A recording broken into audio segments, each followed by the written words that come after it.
আজকের বরিশাল বিভাগে এই সমাবেশ মূলত আমাদের এই বরিশাল অঞ্চলের সেই খ্যাতিমান কোরআনের পাখি আল্লামা হযরত দেলোয়ার হোসেন সাঈদী রাহিমাহুল্লাহকে অন্যায়ভাবে মেডিকেল কিলিং এর মাধ্যমে হত্যার প্রতিশোধ নিয়ে একটি ইসলামী কল্যাণ রাষ্ট্র প্রতিষ্ঠার সমাবেশ।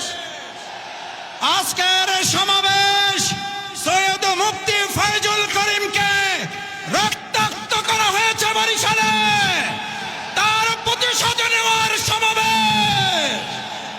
সংগ্রামী ভাই এবং বন্ধুগণ, আজকের এই সমাবেশের মধ্য দিয়ে বরিশালবাসী